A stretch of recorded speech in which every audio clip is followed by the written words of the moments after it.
Dans notre magazine santé, il sera question cette semaine du cancer de la peau.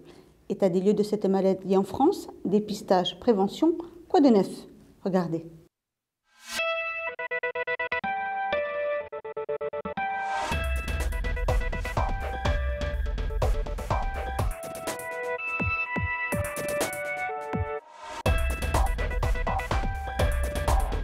Chaque année, on diagnostique en France près de 90 000 nouveaux cas de cancer de la peau. On doit cette augmentation constante aux canons esthétiques de notre époque, un teint bronzé étant synonyme de séduction. Il est donc temps de changer d'attitude face au soleil, cet astre qui veut nous faire la peau. Selon le deuxième baromètre santé des Français AXA Prévention, 9% des Français se sont fait dépister.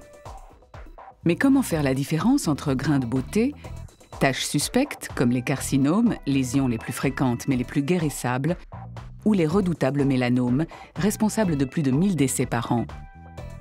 Pour cela, il existe une nouvelle méthode, démonstration avec ce dermatologue. L'autosurveillance est donc une technique récente qu'on demande à nos patients de suivre de manière à ce qu'ils s'auto-examinent eux-mêmes, chez eux, seuls devant un miroir ou avec l'aide d'un proche. Donc ça consiste à surveiller tous les grains de beauté qui sont présents sur leur peau. Et pour ce faire, on a des fascicules qu'on leur remet, avec lesquels ils vont pouvoir s'aider. Dans ces fascicules, il y a un listing qu'ils vont suivre. Et sur toute l'observance des grains de beauté, la surveillance, je veux dire, des grains de beauté, il va y avoir les différents facteurs qu'il va falloir surveiller. A, B, C, D, E. A pour asymétrie. Est-ce que la lésion est symétrique ou est-ce qu'elle ne l'est pas? B, pour les bords qui doivent être parfaitement réguliers. C, c'est la couleur, elle doit être homogène, uniforme. D, c'est le diamètre qui ne doit pas être trop important.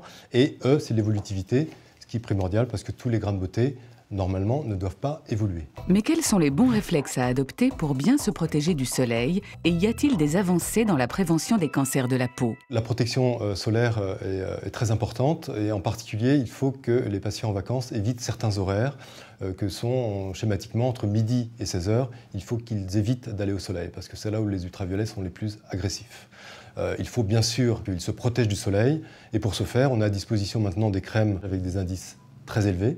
Le maximum actuellement sur le marché étant 50+, qui protège parfaitement bien contre les UVB et les UVA. C'est une notion qu'on a depuis quelques années. Il faut que la protection soit sur ces deux types d'ultraviolets. Autre nouveauté dans le domaine de la prévention, les combinaisons anti-UV, qui sont très intéressantes chez les très jeunes enfants qui veulent aller jouer sur la plage et avec lesquels ils sont parfaitement bien protégés.